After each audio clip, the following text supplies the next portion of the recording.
Hello, everybody, and welcome back to the Double Waved Yellows podcast. Today, we are looking at the 2021 Hungarian Grand Prix weekend, and oh my goodness, do we have a lot to talk about. As usual, Tyson and Hodders join me. Hodders, yeah, we've said it a lot. It's been an absolutely crazy weekend. I think it's been a bit of a bumper weekend, and in some aspects, a bit of a bumper car weekend. I think that's putting it lightly, but I shan't say anything till later on. Absolutely. Um, As usual, we are going to be discussing all of the support races before we go into the main event. So, Tyson, tell us what happened in the Formula 3 event. All right, then. It was a pretty interesting weekend in Formula 3. Traditionally, very hard to overtake on the Hungaroring, so there wasn't as much off-track action like we've seen in the last few races, but there was still some good fights here and there. As always, Formula 3 follows the established 2021 format by now. Friday qualifying sets the grid for Sunday's feature race. Reverse top 12 of qualifying sets the grid for Sprint Race 1. Result of Sprint Race 1 reverses the top 12. That sets the grid for Sprint Race 2. So in qualifying, Arthur Leclerc took his maiden pole position ahead of Dennis Hauger and Jack Doohan. Johnny Edgar started on pole position for Sprint Race 1. Fought hard to keep his lead, but ended up losing power and retiring from the race. Frederick Vesti also had a power issue, had to retire, which brought out the safety car. No drama at the restart as Lorenzo Colombo went on to take the win, but then after the race he was handed a 5-second penalty for driving more than 10 lengths behind the safety car before its lights turned out for the restart. That penalty unfortunately demoted him from first to seventh and handed Ayumi Iwasa his maiden win. As a result of that, Ollie Caldwell was promoted up to second and Logan Sargent to third, taking his first podium this season. Championship leader Dennis Hauger moved up through the field well to finish fifth, and title competitor Jack Doohan settled for ninth. Sprint Race 2 and on pole was Enzo Fittipaldi, with Matteo Nannini piling on the pressure right from the start. He was able to get past after a handful of laps, went on to win the race from there, also taking his maiden win, making him the ninth different winner from 11 races this season.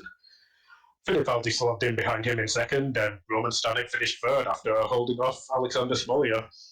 Hauger had another good race, made up 3 places to take another fifth, and all of his championship rivals, Jack Doohan, Frederick Vesti, Ollie Caldwell, Victor Martin, finished outside of the points, which helped him extend his championship lead even further going into race 3. And then the feature race promised us some excitement as the rain poured down just before the race started, which necessitated a rolling start behind the safety car.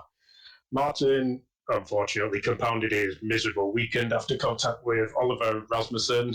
Sent him into the barriers, only slight contact, but it was enough to do the damage. There was a great fight between Leclerc and Hauger as the safety car restart. Both cars side by side. Jack Doohan looked interested in third, waiting to capitalise on a mistake, but Hauger just made a fearless move around the outside of turn 3 on his teammate, which ended up giving him the lead.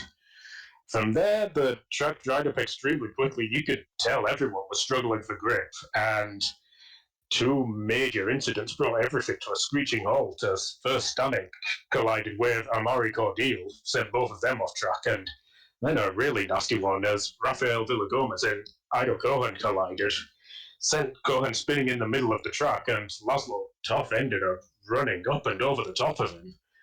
All I can say is the Halo once again well and truly did its job. Everyone walked away safely, which unfortunately wasn't always the case this weekend. So Hauger finished the feature race in first, Leclerc just behind in second, Jack Doohan third. In the championship, Dennis Hauger's solid performances in the sprints and his second feature race win now gives him a commanding lead in the Drivers' Championship with 152 points. Jack Doohan's podium brings him up into second with 89 points. Ollie Caldwell's sprint podium moves him up into third with 86 points. Frederick Vesti salvaged a handful of points and now in fourth with 80.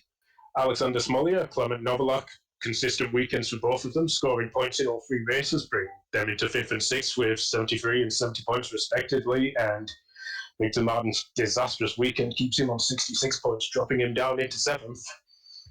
In the team's championship, Prema extend their lead to 282 points. Trident have pulled a nice gap in second with 194 points, and ART are settling in third with 162. So at this point, it very much looks like Hauger's championship to lose, but still a very close battle for the other podium positions with 3 rounds and 9 races to go. After the summer break in 4 weeks, we'll be heading to Spa, but back in Hungary, we had some more W Series action, so here's Hodders with the rundown on that. Thanks, Tyson. Yes, the 4th round of the W Series and another changing of the guard, so to speak, with Australian driver Caitlin Wood making an appearance as reserve driver due to Abby Pulling's previous engagements over at Alton Park in the British F4 Championship. Nevertheless, when it came to qualifying, it was the usual procedure for those who are listening for the first time. It's bite-sized racing, 30 minutes practice on the Friday, 30 minutes qualifying also on the Friday, and then a 30 minutes plus 1 lap race on the Saturday. When it came to qualifying, it was Jamie Chadwick on pole again by around 27 hundredths of a second over Alice Powell in second. Nerea Marti in third, Weitskevissa in fourth, Irina Sidakova in fifth. Amongst the others, Emma Kimmelainen down in eighth, Fabian Volvend in 13th. The real surprise, Sarah Moore qualifying in 16th position. So is the race itself, another of those races where anything could happen. And Fabian Volvend had the misfortune on the first lap of losing her front wing, ended up pitting and was sent all the way to the back of the field. As a result, it was one of the first uses of blue flags in a W Series race this series after 17 and a half minutes. And as a result, there was later a pitting to retire from Fabian Volvend, the car just not having a good day. In the end, Jamie Chadwick won by just over 10 seconds over Alice Powell. The gap seems to be getting larger and larger race by race. Alice Powell in second, of course. Nerea Marti and Irina Sidakova of W Series Academy, the 2 youngest drivers in the series, in 4th and 5th respectively. Marta Garcia got onto the board with 7th place. Emma Kimmelainen in 6th. Sarah Moore down in a very disappointing 15th place. It was noted during the race, and I picked this up as a factoid during commentary, that all 17 laps that were driven by Jamie Chadwick during the race, she had fastest lap, by the way, they were all within a 0.3 of a second margin, which is very impressive indeed. It's well worth noting that, as a result, there was a 27-point weekend, both for Veloce and for the W Series Academy, the other Veloce rider being Bruna Tomaselli, and it was the first point at long last for Jess Hawkins without it being removed through a subsequent penalty. There were a few notable battles that took place, particularly Emma Kimmelainen and Marta Garcia for 6th. There was also quite a spicy one between Mika Kiyama and Abby Eden for 12th. The contact was investigated post-race, but no further action. So, to the standings, the win for Jamie Chadwick means that she is now leading the championship, but only by 1 point. 73 points to Alice Powell, 72. The gap then jumps significantly, although it does mean that 3rd through down to 7th are separated by just 3 points. Nerea Marti of the W Series Academy in 37 points. Sarah Moore just behind on 36. Emma Kimmelainen on 35. Fabian Volvend and Irina Sidakova both on 34. It does mean in the team championships that Veloce Racing have a 12-point lead on 85 points. Racing X on 73. The W Series Academy, which is Sidakova and Marti, on 71. It's worth bearing in mind they have a seat guarantee for next year, and I feel like they could do very well indeed. Likewise with the summer break, back again at Spa-Francorchamps in 4 weeks' time. Excellent stuff. Thank you both. So plenty of action going on there. Tyson, it's looking like, as you say, with the Formula 3 title, it's Hauger's to lose.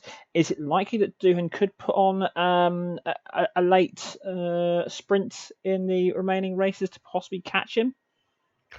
It's very possible, but Hauger's just putting in solid performance after solid performance. So at this point, I don't think he's going to be catchable. So it could well be that we are seeing Hauger in the Formula 2 series next season. Very likely, yeah. And it would be very well deserved. So on the flip side, Hodders, what a championship battle we have between Jamie Chadwick and Alice Powell. Just 1 point in it heading to the summer break. I mean, I think it's fair to say that this is only an opinion. It's starting to appear to be a 2-racer championship race now. Anything could happen in the next 4 rounds, of course. I mean, Jamie Chadwick was slow to start, but I think it's between those two. What does interest me, though, is the battle for third as to how tight it is, particularly with the younger drivers, Nerea Marti and Sidakova, who are only 18 and 19 respectively, showing, despite their youth, they are really going to be, and this is a strong opinion, I think in the next few years, I think that F3 and perhaps F2 will be watching some of these drivers, particularly those at the younger end, very, very carefully. Yeah, and fingers crossed that we do see the young drivers Absolutely. coming through the field. I say, 5 drivers covered by just 3 points. In other motorsport news, just before we move on to Formula One, Tyson, we were watching the Formula E race at London a couple of weeks back, and a bizarre incident involving the race winner. Yeah, it was a really interesting situation. Massive controversy. Lucas de Grassi pitted under the safety car conditions and somehow gained an advantage that leapfrogged him from eighth right up into the lead of the race. Normally, pitting under the safety car wouldn't give such an advantage, but just unusual circumstances. A crashed car at turn one, a really short pit lane, it just let Audi take advantage of the situation. Yes, but it's obviously somewhat naughty because obviously, as we later found out, if you are going to pit under the safety car, you have to completely stop in your box. And obviously, be serviced for tyres. De Grassi didn't do that. He's basically just driven straight through the pit lane and attempting, in inverted commas, to box. Well, he didn't necessarily need to be serviced for tyres because I looked this up. The regulations dictate it's a legal move as long as they stop in their box to, quote, the pit lane entry and exit remain open and cars are free to pit provided that they stop in front of their pit. But what they found later on is that De Grassi had locked up his brakes in the pit stop and had not come to a complete stop. And that's why he was given the drive-through penalty, which, of course, he didn't serve, which later led to the disqualification. Yeah, that was when we saw on the TV the team manager Alan McNish racing to the steward's office saying no, you're wrong. And obviously Alan McNish is a Formula One steward. But yeah, it's an absolute slam dunk that if you refuse or if you fail to serve your penalty within 3 laps, it is an automatic disqualification. Yep. And as it was coming out on social media, sort of shades of the Schumacher 1994 British Grand Prix incident. So a bizarre scenario, and both Formula E and Formula One have been very quick to close that loophole now, and hopefully we won't see that again. But a bit of entertainment nevertheless.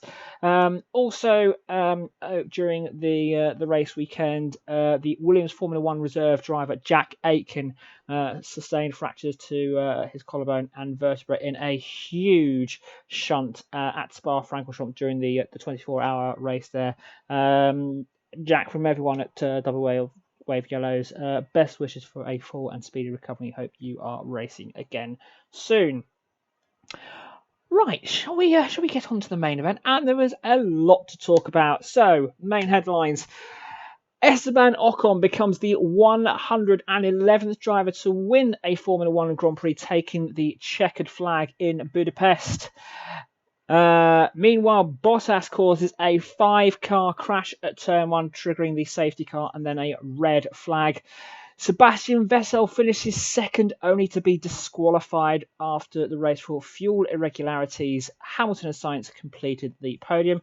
Alonso finishing a fantastic 4th place.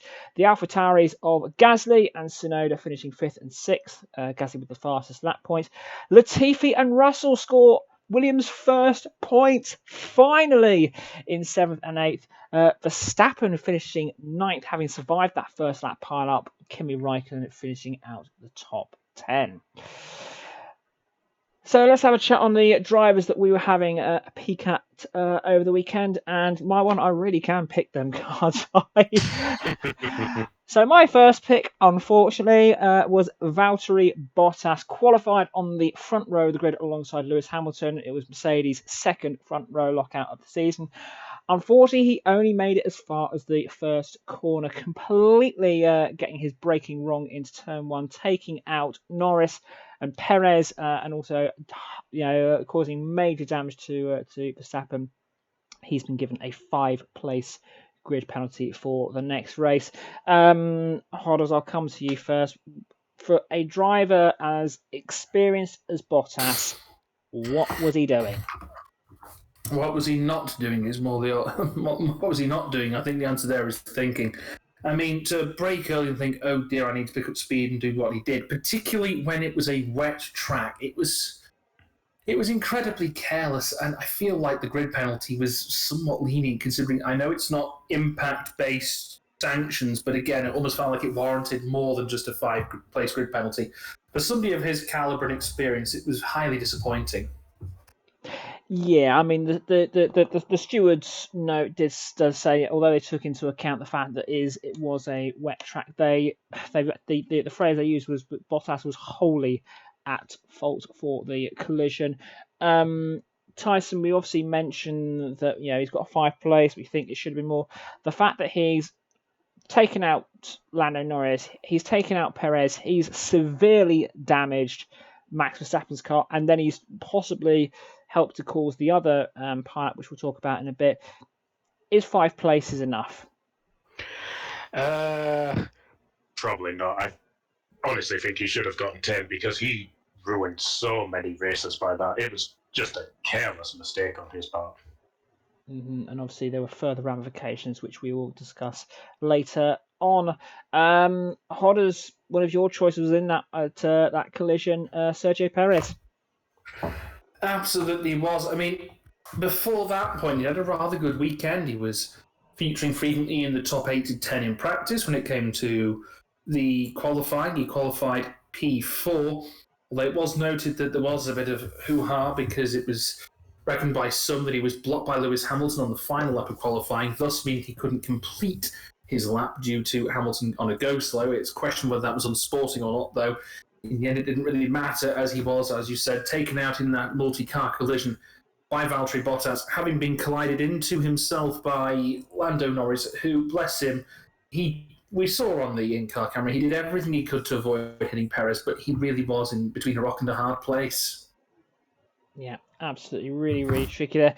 And unfortunately, we've learnt since then that that engine in Perez's car is out and done. That is going to, like other drivers, I think for his fellow Red Bull driver, it's really, really going to start to hurt later in the season with grid penalties with the way that the regulations are. Absolutely. Tyson, I mentioned there of how Hamilton was driving during qualifying. Was it unsporting? Was it just he was just doing his own thing, making sure that he got a decent lap in qualifying? What were your thoughts on it? I think you can argue that it was definitely unsporting, but it wasn't necessarily against the rules. And Hamilton and Mercedes, they do play these mind games from time to time.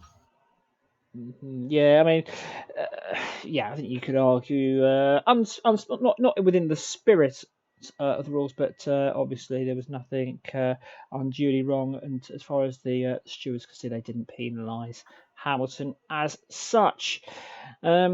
So next driver I was keeping an eye on was Danny Ricciardo, qualified P11. He just missed out on qualifying 3 by less than a tenth of a second. Dropped to 14th, out of 16 at the start, so really had a messy start.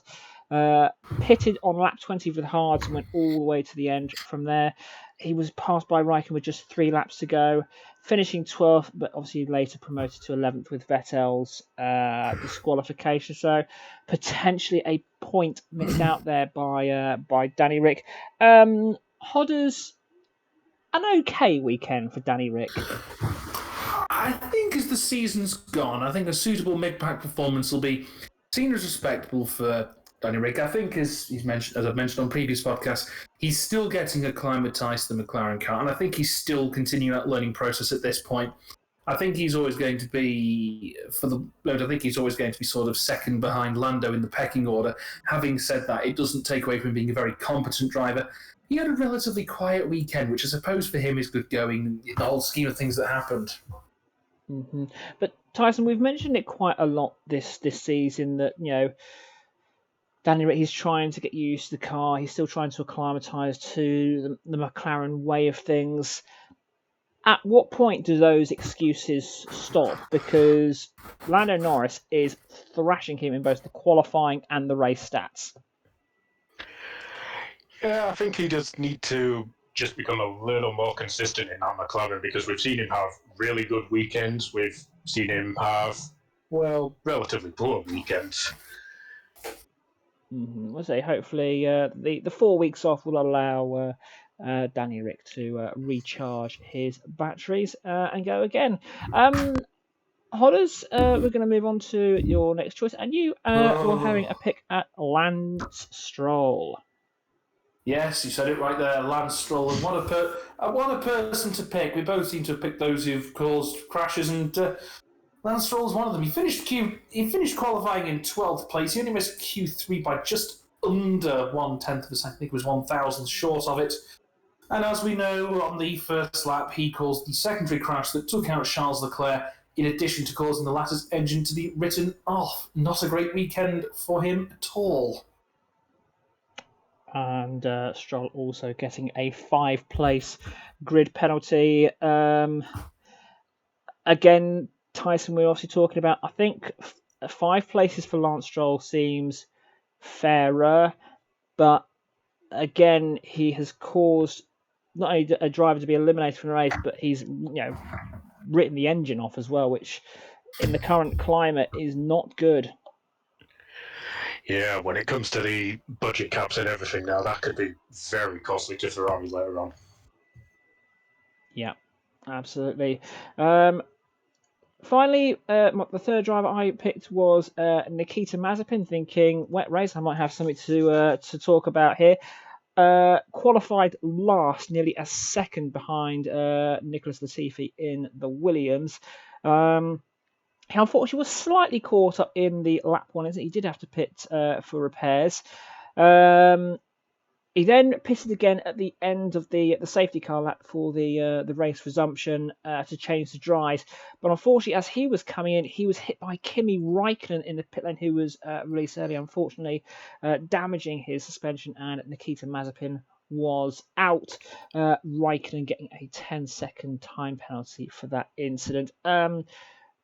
Hodders, really unlucky for Nikita. I think, wrong place, wrong time. I think it was just an unfortunate combination of circumstances. Being caught up not only in the crashes in lap 1, but also being clipped by Kimi Räikkönen from the unsafe release on lap 3 as well. It was as the restart was happening.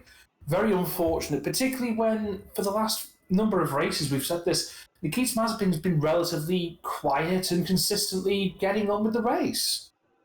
Yeah, that's a good point. I was just about to allude to that with Tyson. I think Mazepin is now he's settling down. He's just getting his head down. He's just concentrating on the driving. Okay, qualifying not great. A second behind Latifi, over a second behind your teammate. But we're not making jokes of Maz is spinning that. He's getting on with it. He's doing all right. Yeah, he really does seem to be settling down in the house now, and yeah, we've given him a little bit of a verbal kicking here and there, but yeah, there's been nothing to say the last few races. He's just getting his head down, getting on with it. Yeah, which is great stuff. We'd love to see that.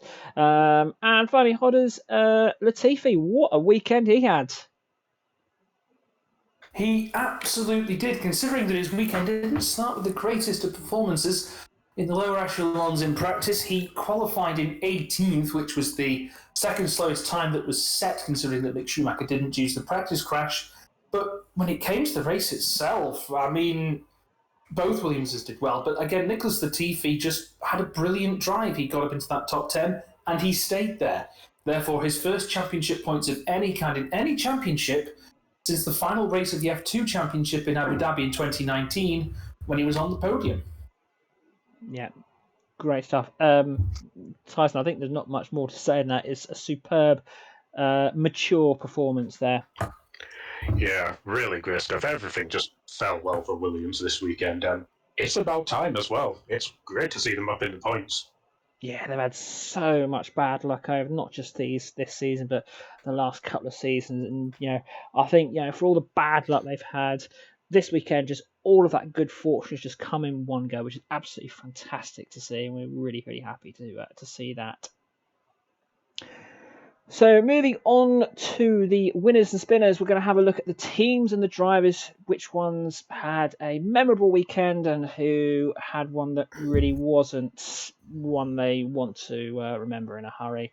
For me, my winner of the race, I did have a look at this driver's teammate, but I think for me, Fernando Alonso, rolling back the years, a superb drive, excellent defending of his position when he was trying to keep Hamilton from passing him. Sort of harking back to the days when they used to do battle at McLaren. Also showed great respect to Ocon in the pit lane afterwards. Really making it all about him. And obviously he was saying to the media after that, I know what it's like to celebrate your first win here. Obviously Alonso winning his first race at Budapest in 2003. Hodders, Alonso was excellent this weekend, and actually he has really proven a point as to why he's come back this year. Exactly. I think we'll probably talk about this more in subsequent podcasts. I think at the beginning of the season, I think his return, especially by me, and I'll eat my words here, I saw it as questionable. Although I'd definitely say in recent races, he has proven that his experience and knowledge is paying off handsomely. I mean, that defending against Lewis Hamilton was indicative of his experience and what he knows, particularly when other drivers may not have quite had as much standing of ground. And I think having that maturity with Ocon and celebrating that is very sweet to see. And we want to see more of that amongst teammates. Yeah, absolutely. I said this was a weekend where so many drivers and teams could have been winners, and equally so many of them could have been spinners. So we'll allude to it a bit more. Hodders, your winner of the weekend was a team. The team based at Grove in Oxfordshire, Williams, they are back in the points. Absolutely. I think I've pretty much almost adopted Williams as a team to follow, have a soft spot for, being a British team amongst other things. And what a weekend they had. Not just one driver getting points, but two. Flawless driving across that Sunday. They pushed hard at the weekend. It just wasn't quite there. Wasn't quite there qualifying. I believe it was the first time this season that George Russell didn't make Q2, but boy did they make up for it in the race, taking advantage of the restart, getting into that top 10 and staying there. At long last, George Russell, after so many attempts, after so many times of getting into the top 10 or being blighted by the luck, he got points as well. And I absolutely have to give the young man credit here. When he said on team radio he was willing to compromise his strategy to give Nick Latifi a run for the money if needed, that was mature, it was professional, and it was commendable. And I have to say that was perfect. Yeah, absolutely right. Yeah, we were all paying attention to that when we heard that on the team and thought, wow, this guy is really willing to sacrifice a fantastic finish for him to make sure the team comes first. Absolutely brilliant. And just looking here on Forex, the last the last sort of few championships for Williams. So obviously last year no points. 2019 they got 1 point. 2018 they got 7 points. Those last years they finished bottom of the pack. 2017 they had 83 points, finishing fifth. Yeah, they've scored more points this one race than they have in the last 3 years. It's absolutely fantastic. Tyson, what are your thoughts on this? Oh yeah, absolutely. They're back up in the points. That's what we want to see. Russell proving just what a great teammate he is by saying to prioritise Nicky over the radio. Yeah, Williams just had a fantastic weekend. Yeah, great to see, and hopefully this will give them just that little kick to move on. Hopefully, we'll see a few more points finishes from the Williams teams. We'll move on to the spinners now, and for me, one driver who threw away a really big opportunity during that was Giovinazzi. Pitted on the formation lap for drives when it was just nowhere near dry enough. Then obviously when he's come into the pit lane to change on that, he's sped in the pit lane. Now normally pit lane speed you might get a 5 or a 10-second time penalty. This was spectacular. He got a stop-go penalty. He was clocked doing 105 kilometres an hour when the pit lane speed was 80. That's pretty spectacular. Without that extra 30 seconds, he could well have finished P10 and in the points. Tyson, I'll come to you first. We were all aghast when we saw Giovinazzi coming into the pit lane and then the formation lap. What an awful call. Yeah. There's nothing much more to be said, really. They have to penalise things like that. Yeah. And Hodders, I think they're going to have to have a look back at this at Alfa Romeo because, points for them are absolutely critical. Without that, points for Alfa Romeo, which they desperately need. Absolutely. I think it was a really stupid. I mean, sometimes you'd be borderline with 1 or 2, maybe a couple of kilometres an hour over the limit. That would be seen as unfortunate. But to be more than a quarter over the pit lane speed limit is just utterly idiotic more than anything else. I know those are strong words, but when it's that big an infraction, there's not much more you can say. Yeah, I mean, I've checked the steward's notes. It doesn't actually indicate whether it was on the pit lane entry or the pit lane exit. I can only assume he's done that coming into the pit lane and he's just skidded. But yeah, as you say, the rules are the rules now. They clock you all the way down the pit lane. So yeah, that's daft. Hodders, we've spoken about him already. Your spinner, Lance Stroll, awful weekend. Yes. It really, really was awful. He caused one of those 2 major collisions that, in hindsight, and I'll moderate slightly after what Ty said, I think in hindsight now the 5-place penalty is fair, considering the situation of his crash, although at the same time there are going to be serious ramifications for other drivers, not just himself, later in the season. Yeah, I think with Lance's collision, he's obviously seen what's happened up ahead and tried to take evasive action. But he's gone all 4 wheels, off the track, and he's absolutely wiped out Charles Leclerc in the process. So that's not good. Tyson, you chose your winner as Alonso as well. Unfortunately, I'd nabbed him before that. But your spinner that you chose, and I think rightly so on this one, Valtteri Bottas. Yeah, there was nobody else I could really pick. Just silly mistake. Took so many people out of the race. The ramifications that could have later on in the season for some of them with how much damage has been done. Yeah, no-brainer for me. Absolutely. And 1 or 2 honourable mentions. We have to say chapeau to Esteban Ocon, a superb, mature, controlled win, quite literally from the resumption of the race all the way through to the checkered flag. The first Frenchman in a French car with a French engine to win since 1983. Wow. Formidable, as we were saying early on. But equally at the other end, the Silver Arrows, the Mercedes team, they had an awful weekend. Obviously, Bottas out at the first corner, but also a peculiar incident, which we'll get into in a bit more. Hamilton, on the resumption of the race, was the only car out of the 14 left, the only car not to pit for dry tyres. Hodders, why?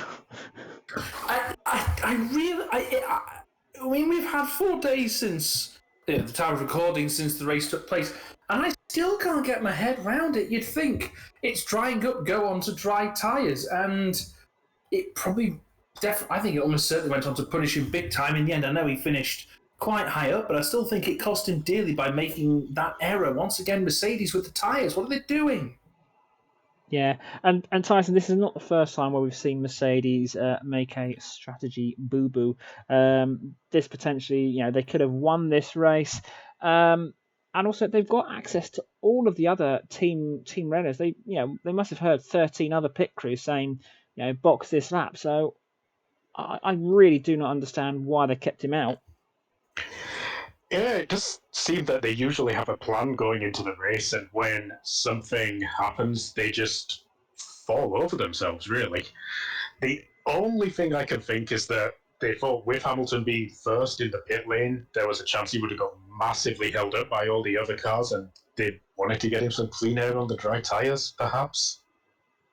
Yeah, actually, that's a very good point because of where the Mercedes garage is located, they would not have been able to get him out ahead of everyone else. But bizarre incident which we're talking about in a bit more detail.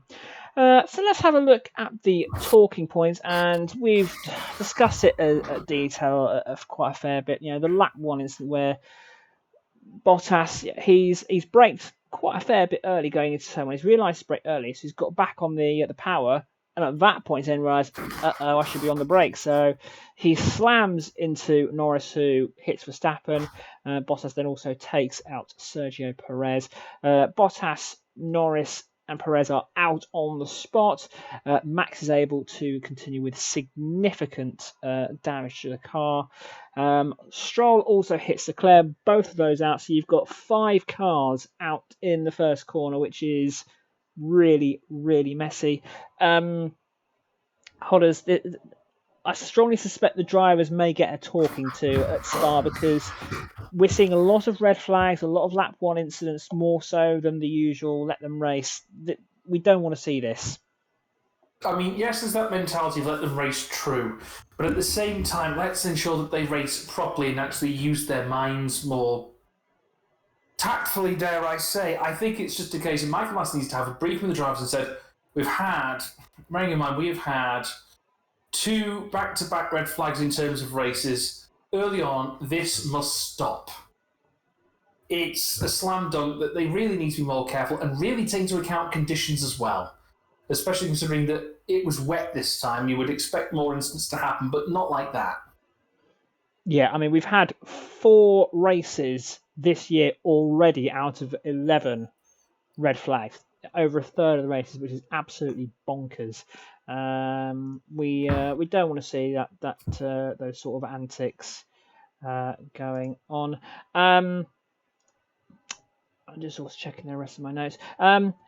Tyson, Max, I think, was very thankful for that red flag, because we look at the amount of damage, and obviously we read back the amount of damage that he had. I think if that had just continued under safety car, Max would have been out. Yeah, you could just see the damage on the car. I don't think they would have got him going again if there hadn't been the red flag, so Max was very fortunate in that case. Yeah, and I think you may look at this as sort of 2 points salvage, the recovery drive phrase that we tend to use in here. So moving on, the race is obviously red flag, and then we go through the normal restart or resumption procedure. They decide it will be a standing start. Everyone could clearly see on their reconnaissance lap back to the grid under the safety car. They don't need the intermediates. They all need dries. Everyone come in, except for one driver. Lewis Hamilton continues past the final corner, and he ends up being the only driver on the starting grid to take the standing, where everyone else is in the pit lane changing tyres. A bizarre scene. I've never seen that before. So much so that obviously the medical car follows behind the grid, but the medical car actually had to wait just before the end of the pit lane, because he has to wait for all the other drivers to come out. Tyson, it was a bizarre scene. Yeah, bizarre's the only word to describe it. I did notice that Mercedes had a bit of fun with it on their Twitter, saying that, this is like when the online lobby disconnects. Yes, I did see that. That was quite funny, that.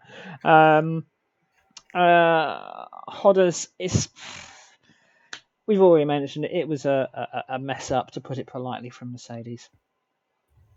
It really was. Once again, it seems that strategies just don't seem to be their forte this season at all. In this case, it really was costly. I mean, for Lewis Hamilton to go from where he was down to, essentially dead last due to a complete loss of sense from his pit crew and from himself, it really is going to come to, I think eventually it's going to really come to the fore. I feel like, controversial opinion here, I feel like he got away with it slightly based on his final position. Yeah, that's a fair point. One thing, obviously, we did mention it earlier, in the ensuing chaos when you've got 13 cars piling in all at once. As Mazepin was on his way to his pit box, unfortunately, the Alfa Romeo team released Raikkonen into the path of the Russian. Mazepin out on the spot. Raikkonen getting a 10-second time penalty. Hodders 10-second time penalty. Was that right? I feel like the penalty was correct, considering that he took Mazepin out. I mean, I know, as I said before, we don't normally deal with impact-based penalties, but I think it was proportionate at the time under the circumstances. Mm-hmm. And Tyson, this was another mess up by the Alfa Romeo pit crew at the weekend, and this has probably cost them a few points. Oh yeah, definitely. And honestly, I think the 10 seconds was a little bit lenient because that could have been a nasty incident in the pit lane if, any of the cars had gone off to the side or whatever. And of course, when you've got all the cars behind that, you could have very easily had a blocked pit lane, which would have been interesting for the race director to deal with.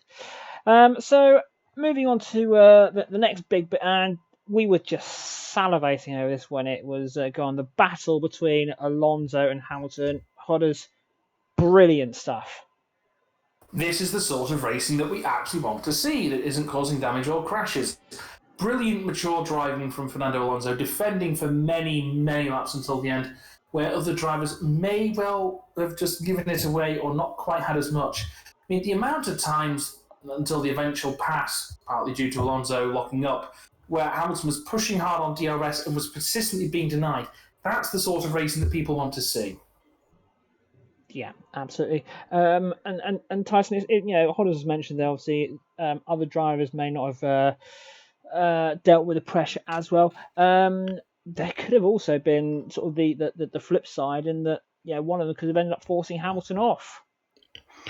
Yeah, it could have happened, but just the experience of both drivers, they kept it clean, they raced hard. It just the little mistake by Alonso was what Lewis passed in the end. Mm-hmm. Shame because the fans were absolutely loving it, as we could hear on the broadcast, and I think Alonso got driver of the day from the fans, and rightly so. So the drama wasn't just restricted to during the race on the track. Unfortunately, late drama. Sebastian Vettel disqualified from the post-race results for a technical infringement. The rule states that so that all the various fuel samples can be checked with all the cars. The cars must provide 1 litre of fuel. Unfortunately, they were only able to retrieve 300 millilitres from Vettel's Aston Martin, which was an instant disqualification. The Aston Martin team have appealed it. So obviously at the time of recording, we're going on what the results currently were. Tyson, is this an error on Aston Martin's part? Is this an error on Vettel's part? I think it's really hard to say, and it's unfortunate because Vettel had a great race against Ocon for first, but it could just be that he just pushed a little bit too hard. Mm-hmm. And an 18-point haul for a team like Aston Martin, with it's such a tight battle in that midfield, that could be hugely costly. I feel like this could certainly have some ramifications, and some serious ramifications in the standings by the end of the season. I mean, I think there'll be some serious thinking and mulling over by Aston Martin after this, just because rules like that are very strict and very clear that one lead can be taken at any time. Post-race, it really is important. Maybe they push too far. We'll have to wait and see. Indeed so. And the last bit in terms of incident, we were talking quite a lot about this prior to recording. Cost of damage. Now, we know that Red Bull, I think they have suggested to the FIA, especially with the cost cap rules that were under that, if teams cause damage to other cars, then they should be held liable. It's really tricky. I mean, Hoddles, I'll come to you first. Should teams be financially liable if their driver causes damage to other cars? My gut answer from one after much thought is yes, and also probably. I mean, it just doesn't feel just that potentially later in the season you'll have drivers who have had damage through no fault of their own, through being taken out by other drivers, potentially having championships or positions lost because of the actions of others. So initially, I would say, I don't know if that ever actually happened, but I feel on the moral side, yes. Mm-hmm. And Tyson, we were also talking about whether the rules should be changed to give teams a joker, if you like, so that if an engine or a gearbox is basically written off as a result of a crash that again they're not at fault at, they should be allowed to change it without any grid or any financial penalties. What are your thoughts?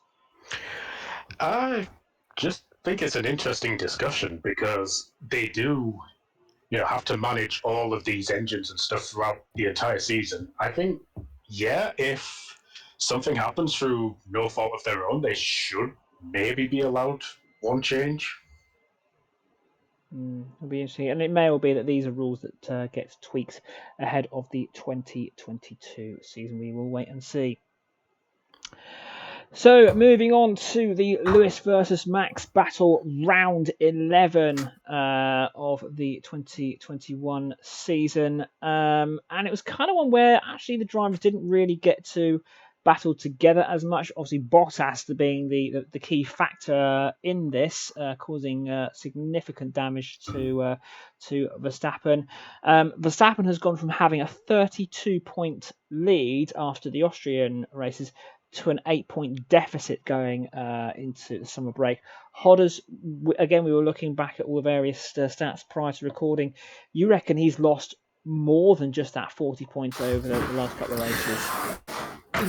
This is purely a back of a cereal box calculation. I mean, these are the ways I would look at the points he's lost.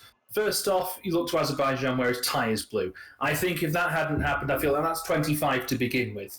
I think we're in sort of a mutual consensus that he probably lost at least a podium at the British GP, so that's number 15, so that's 40.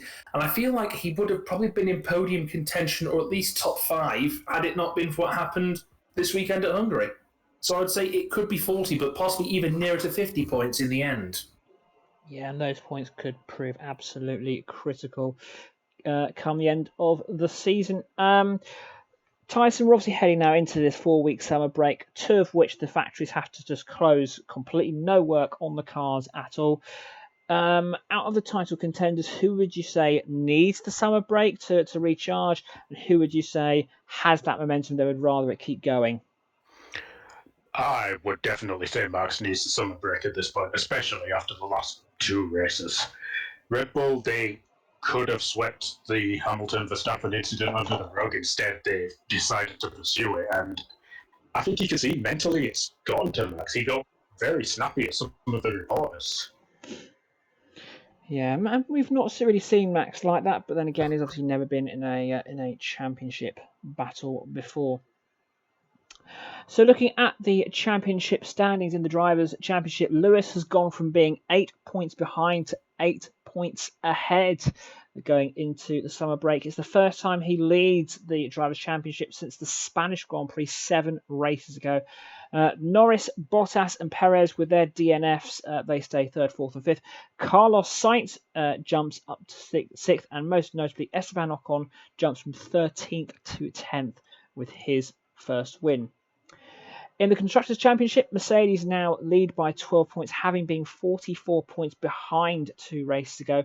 Ferrari and McLaren are level on 163 points, but Ferrari are ahead with 2 second-place finishes. Alpine leap to 5th after a massive 37-point haul in Budapest. AlphaTauri are 6th and Aston Martin in 7th. Williams jump to 8th with their first point of the season. Alfa Romeo in 9th, and Haas are still yet to score. And lastly, we come on to something that has been dominating the headlines for almost 3 weeks now. It is still that collision between Lewis and Max, and it's the comments that have come out from Red Bull, and these are very concerning comments. So, from what we have been reading and hearing in the press, they, as part of their appeal to the stewards, they indirectly accuse Hamilton of deliberately hitting Verstappen at Silverstone. They've indirectly accused Mercedes and Toto Wolff of influencing the stewards at Silverstone, and they're seeking compensation from Mercedes via the FIA for the crash damage that they have received. Hodders, that second one there of influencing the stewards, that is a huge accident, and quite rightly they have been chastised by these stewards for that comment. I would absolutely agree. I would say that in any other arena, that would be, but not just borderline, that would be slam dunk a case for suing for libel there. That is slanderous and unfounded. Mm-hmm. And Tyson, that's probably why we actually haven't seen the full content of the Red Bull appeal, because they contain some very concerning allegations, for want of better terms. Yeah, it's very possible, and you do have to wonder where the line's drawn with some of these comments, especially with like the reality series Drive to Survive. They are leaning much more to wanting this kind of stuff from the teams, but how far is too far? Exactly, and it's a shame because we've seen for the first 6 or 7 races, Toto Wolff and Christian Horner are normally together on the Sky Sports podium, being interviewed together after the race. Always saying, "Yeah, it's been a great race, it's been a great battle." We're very complimentary. That's gone now, which is a real shame. Hodders, in terms of this seeking compensation, it's not going to happen. In a word, no. Yeah, simple as that. Okay, so we're sort of coming to the end of the podcast. So coming soon, we've got obviously the next race, 4 weeks' time, the 29th of August, is at the legendary Spa-Francorchamps circuit in Belgium. It will be the first of another triple header. But whilst F1 is taking a break, we're certainly not. So next week, we're going to do a VSC podcast. We're going to have a look at how the first half of the season has gone, which drivers are top of the class, who could do a little better, and who needs to stay behind for detention. The week after that, on the 19th, we're going to do another VSC. We're going to have a look at the battle between Max and Lewis over the season so far, and what can we potentially be looking forward to. And then on the 3rd of September, we will have the Belgian Grand Prix podcast. So in terms of final thoughts, we're just going to have a look at our championship momentum and the predictions that we think is going to happen. Hodders, the momentum's been shifting backwards and forwards throughout, but it seems at the moment, going into the summer, the momentum is with Mercedes and Lewis Hamilton. It does appear to. We do wonder whether or not it's going to be a turning point, particularly after the summer break.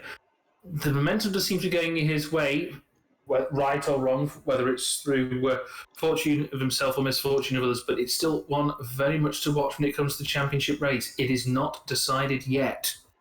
Absolutely. Tyson, what are your thoughts? Yeah, the championship is not over, but I'm just remembering back to 2018 when Sebastian Vettel had that one big incident and all the momentum shifted to Lewis Hamilton. This may be the same situation we're about to see. Absolutely so, but obviously we have a lot more races to go. Tyson, what are you looking forward to most in the second half of the season? There's quite a few I'm looking forward to. Spa, obviously. Zandvoort, I think, is going to be a great track. And yeah, I'm quite interested to see what's going to happen if they end up going over to America and Mexico. Indeed. And Hodders, obviously, we've been paying a lot of attention to the battle at the front of the field, but equally as exciting is the battle in the midfield. Absolutely, as this weekend has demonstrated from previous ones as well, the midfield battle is more exciting than previous seasons, to say the least, and I think that's going to continue in the remaining races to come. Absolutely, we can't look forward to it more, and obviously we will bring all of our thoughts and our reviews to you over the rest of the season. It is at this point we'd normally sign off in glowing terms, but sadly we do end this podcast on a rather solemn note. Our thoughts and our prayers are with the family, friends, and colleagues of Marshal Robert Foote from Surrey, who was tragically killed in an accident at the Brands Hatch circuit on Saturday afternoon. A Just Giving page has been set set up by W Series driver Alice Powell to raise funds for Mr. Foot's family. The link is in the description. Please give if you can. At the time of broadcasting, they were aiming to raise about £10,000. They've raised nearly 40,000, which is a fantastic gesture. And again, our thanks go to all the motorsport volunteers who put themselves out there to allow motorsport to happen. It is dangerous, and unfortunately, we have seen what can happen. My thanks to Hodders and Tyson for their comments and contributions, as always, and my thanks to you for listening. We hope you've enjoyed the podcast. Don't forget to like, subscribe, leave us a comment. Let us know your thoughts going into the summer breaks. From all of us here, be good. And if you can't be good, be safe.